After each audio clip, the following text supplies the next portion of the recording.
অভিন্ন দেওয়ানি বিধি ইউসিসি নিয়ে সাধারণ মানুষের মধ্যে যাতে কোনো বিভ্রান্ত বা অযথা কোনো আশঙ্কা না থাকে সেই লক্ষ্যে হাইলাকান্দি জেলা বিজেপি কার্যালয়ে আজ এক সাংবাদিক সম্মেলনের আয়োজন করা হয়। অনুষ্ঠানে সাংবাদিকদের সামনে বক্তব্য রাখতে গিয়ে ডক্টর রাজদীপ রায় ইউসিসির বিভিন্ন দিক তুলে ধরেন। তিনি বলেন, অসমের সকল নাগরিকদের জন্য সমান দেওয়ানি বিধান নিশ্চিত করার লক্ষ্যেই এই আইন প্রণয়ন করা হয়েছে। তবে কিছু মহল থেকে আইনটি নিয়ে বিভ্রান্ত ছড়ানোর অপচেষ্টা চলছে বলেও তিনি অভিযোগ করেন।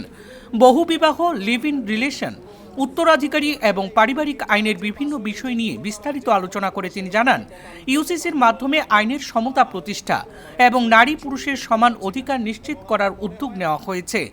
পাশাপাশি ইউসিসি নিয়ে ছড়িয়ে পড়া বিভ্রান্ত দূর করতে সংবাদ মাধ্যম ও সাধারণ মানুষের সহযোগিতাও কামনা করেন তিনি।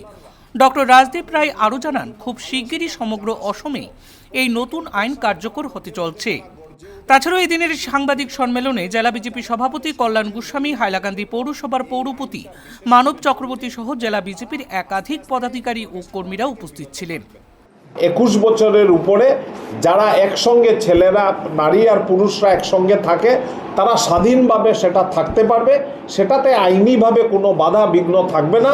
কিন্তু লিভ ইন রিলেশন যদি হয়, সেটার রেজিস্ট্রেশন করাতে হবে, সরকারকে জাননী দিতে হবে, সরকারের খাতায় থাকতে হবে যে অমুক পুরুষ আর অমুক মহিলা অমুক তারিখ থেকে রেজিস্ট্রেশন হওয়ার পরে অমুক জায়গায় একসঙ্গে সহবাস করছেন। কারণ এই তিনটা জিনিস নিয়ে ইউসিসি আনা হয়েছে এবং বিগত 27 তারিখে ইউসিসি আসাম বিধানসভায় পাস হয়েছে। কংগ্রেস এটাকে অপোজ করেছে এবং আমাদের দেখে আশ্চর্য লাগছে যে কংগ্রেস মহিলাদেরকে তাচ্ছিল্য করে। মহিলাদের যারা অধিকার আছে, সেটা রাজনৈতিক অধিকার হোক, আইনিভাবে অধিকার হোক, কিংবা সামাজিক অধিকার হোক, সেই অধিকারকে খর্ব করে ভারতবর্ষকে পরিচালনা করার দিকে তারা নিয়ে যাচ্ছিল। আমরা শাহবানু কেসের কথা জানি, 1985 ইংরেজিতে, যে এলিমনির জন্য শাহবানু অ্যাপ্লাই করেছিলেন। হাইকোর্ট এবং সুপ্রিম কোর্ট ওনার কথা শুনে ওনাকে মামুলি কিছু টাকা ওনাকে মাসিকভাবে দেওয়ার জন্য ওনার হাজব্যান্ডকে বলা হয়েছিল। কিন্তু রাজীব গান্ধী, ভারতবর্ষের তৎকালীন প্রধানমন্ত্রী, একটা মুসলিম উইমেন্স অ্যাক্ট 1986 ইংরাজিতে এনে সেই আইনটাকেও মানে পার্লামেন্ট থেকে পাস করিয়ে সেই সুপ্রিম কোর্টের যে আদেশ ছিল সেই আদেশটাকে খারিজ করার মতন ব্যবস্থা রাজীব গান্ধী করেছিলেন বলে আজকের দিনে মুসলিম সমাজকে কংগ্রেস ভোট ব্যাংক হিসাবে ইউজ করেছে এবং বিশেষ করে মহিলাদের যে অধিকার থাকা দরকার সেই অধিকার সেই কংগ্রেস কোনোদিন দিতে পারেনি। ভারতীয় জনতা পার্টি এই প্রথমবারের মতো আপনারা দেখেছেন কিছুদিন আগে ট্রিপল তালাককে বেআইনি করেছে। আর এই ইউসিসির মাধ্যমে আমরা পলিগ্যামি মানে মাল্টিপল বিয়ে, মাল্টিপল ম্যারেজেসকে বেআইনি করা হয়েছে। লিভ ইন রিলেশনশিপটাকে রেজিস্ট্রেশন করার ব্যবস্থা করা হয়েছে এবং মহিলাদেরকে যেরকম অধিকার দেওয়ার কথা সেই অধিকার যাতে প্রাপ্ত হয় তার দিকে ব্যবস্থা করা হয়েছে। আমি আপনাদের কাছে কয়েকটা এক্সাম্পল তুলে ধরতে চাই যে অনেকে আইনিভাবে বলেন যে আর্টিকেল 44, এখানের মধ্যে যারা উকিল আছেন তারা হয়তো এগুলো নিয়ে চিন্তা করবেন, চর্চা করবেন যে আর্টিকেল 44-এর অবস্থানটা কি ভারতবর্ষে, এটাকে বোঝাতে হবে। এবং অনেকে কংগ্রেসের লোকরা বলেছেন যে আর্টিকেল 25 and 26 যেটা আছে, right two religion, right two warship, সেটা আর্টিকেল 44-কে সুপারসিড করে। আমি 20 বছর আগে জন ভ্যালামটম ভার্সেস ইউনিয়ন অফ ইন্ডিয়া 2003-এর কেসের ভার্ডিক্টের একটা লাইন আমি আপনাদের কাছে শুনিয়ে দিতে চাই, যে ভার্ডিক্টের মাধ্যমে বলা হয়েছে যে ইউনিফর্ম সিভিল কোডের উপরে আরও কোনো ভারতবর্ষে সেই আইন থাকতে পারে না এবং ভারতবর্ষের মহামহিম আদালত, যেটা সুপ্রিম কোর্ট আমরা বলি, তাদের অবজারভেশন হচ্ছে ওই কেসটাতে যে it is a matter of regret that article 44 of the Constitution has not been given effect to. Parliament is still to step in for framing a common civil code for this country.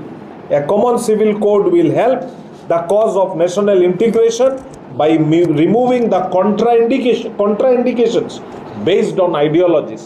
তো supreme কোর্টের এটা রায় আছে 2003 সালের, এবং আমরা 2003 সালের এই রায়ের পর থেকে আমরা আস্তে আস্তে ইউনিফর্ম সিভিল কোডের দিকে এগিয়ে যাচ্ছি। আমি কয়েকটা উদাহরণ আপনাদের সম্মুখে তুলে ধরতে চাই। এই উদাহরণের মাধ্যমে আমি বিশেষ করে আমার মাইনরিটি ভাই বোনদের, সমাজের যারা নেতারা আছেন, সমাজকে যারা চালান, সেটা ধার্মিকভাবে হোক, রাজনৈতিকভাবে হোক কিংবা সামাজিকভাবে হোক, তাদেরকে আমার এই কথার দিকে তাদেরকে নজর দেওয়ার জন্য আমি একটু তাদেরকে আগ্রহ করব। দেখেন, পলিগামি, বহু বিবাহ, পৃথিবীতে কয়েকটি মুসলিম কান্ট্রি আছে যে কান্ট্রিগুলোতে দেশে এই বহু বিবাহ প্রচলন নেই, বেআইনি করে দিয়েছে। এই 4টা কান্ট্রি হচ্ছে টার্কি, তুনিশিয়া, তাজিকিস্তান এবং উজবেকিস্তান। এই 4টি বড় বড় মুসলিম বাহুল রাজ্যে, মুসলিম বাহুল দেশে আজকে পলিগামি মানে বহু বিবাহ বেআইনি হয়ে আছে। আরও কয়েকটা দেশ আছে, তাদের মধ্যে Morocco, Algeria, Egypt, Indonesia, Pakistan, Bangladesh, Malaysia. সেই যে দেশগুলো আমি বললাম 10-12টা দেশ, এই 10-12টা দেশে বহু বিবাহ করতে হলে আইনিভাবে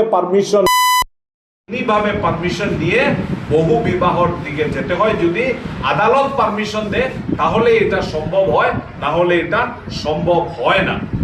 তুনিশিয়া ফার্স্ট আরব মুসলিম কান্ট্রি যারা পলিগামি মানে বহু বিবাহ বেআইনি করেছেন। এটা আজকে নয়, 1956 ইংরেজিতে টার্কি বহু বিবাহকে বেআইনি করেছে, এবং সেই জায়গায় টার্কি সেকুলার সিভিল কোড 1926 ইংরেজিতে প্রণয়ন করেছে আইনের মাধ্যমে। তো এটাও আপনাদের কাছে বলা দরকার। আজকে ইন্দোনেশিয়া আর মালয়েশিয়ার মতো 2টা পৃথিবীর সব থেকে বড় মুসলিম কান্ট্রি আছে, সেই জায়গাগুলোতে secular civil code granting women equal civil rights in matters of family, এটাও তাদের প্রণয়ন করা হয়েছে। কাজে ইন্দোনেশিয়া এবং মালয়েশিয়ার মতন মুসলিম বহুল দেশে পারিবারিকভাবে মহিলাদেরকে রাইটস, মহিলাদের অধিকার, মহিলাদের রাজনৈতিক অধিকার, ধার্মিক অধিকার, সামাজিক অধিকারকে আইনিভাবে প্রোটেকশন দেওয়া হয়েছে, যেটা ভারতবর্ষে কোনোদিন ছিল না। আর এই ইউসিসির জড়িয়তে আসামের মহিলারা, মাইনরিটি মহিলারা সেটা প্রাপ্তি করতে পারবেন বলে আমরা আবারও বলছি। আজকে কংগ্রেস অনেক জায়গায় এই কথাগুলো বলেছে যে মেয়েদের কোনো উন্নয়ন হবে না। আমরা অ্যাসেম্বলিতে শুনতে পেয়েছি মুসলিম মহিলারা বলছেন যে পুরুষদেরকে 2য়, 3য়, 4র্থ বিবাহ করার অধিকার দেওয়া উচিত। ভারতীয় জনতা পার্টি সম অধিকার, পুরো ভারতবর্ষে সব মহিলাদের এক ধরনের অধিকার হবে, এটার দিকে নজর রেখে এই ইউসিসি আইন এনেছে। এবং এই ইউসিসি আইন শুধু মাইনরিটির জন্য নয়, এটা মেজরিটির জন্য, পরিবারের জন্য তাদের উপরে প্রযোজ্য হবে। যখন যে কোনো হিন্দু হোক কিংবা মুসলমান হোক, তাদের যদি পিতৃদেবের বিয়োগ হয়, মাতৃদেবীর বিয়োগ হয়, ছেলে মেয়েদের যে প্রপার্টি রাইটস হবে, সেই প্রপার্টি রাইটস ইকুয়াল হবে। এই আইন এটাকে বলছে। শুধু মাইনরিটির মধ্যে যে হবে এরকম নয়, এটার এফেক্ট মেজরিটি সম্প্রদায়ের উপরেও হবে। যেরকম ভাই ও বোনের অধিকার বাবার সম্পত্তিতে সেম হবে, এটা এই আইনের মাধ্যমে বলা আছে। এবং আপনাদেরকে এটা জানানো দরকার যে এই যে পার্সোনাল ল আছে, ভারতবর্ষে একটা মাত্র সেকুলার দেশ, এবং পৃথিবীতে 193টা এরকম ইউএন রিকগনাইজ কান্ট্রিজ আছে। ইউনাইটেড নেশন রিকগনাইজ করা 193টা কান্ট্রি আছে, তার মধ্যে 49টা মুসলিম কান্ট্রি আছে। এই 49টা মুসলিম কান্ট্রির মধ্যেও আজকে ফরওয়ার্ড থিঙ্কিং মুসলিম কান্ট্রি আছে যারা পলিগামি ব্যান করে রেখেছে, যারা মহিলাদের অধিকারকে ছেলেদের অধিকারের সঙ্গে সম জায়গায় রেখেছে এবং লিভ ইন রিলেশনকে রেজিস্ট্রি করেছে। এরকমও মাইনরিটি কান্ট্রিজ আছে, মুসলিম কান্ট্রিজ আছে।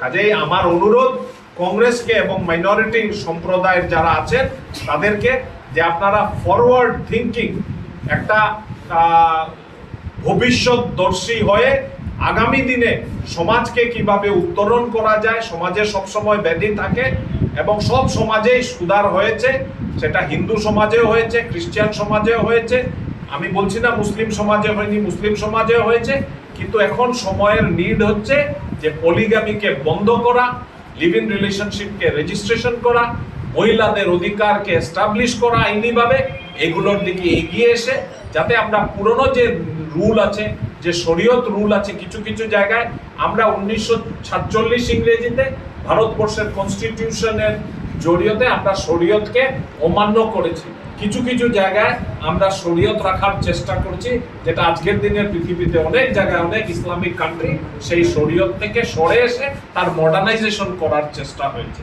কাজেই আমি আমার প্রাথমিক বক্তব্যে এই কথাগুলো আপনাদের কাছে তুলে ধরলাম।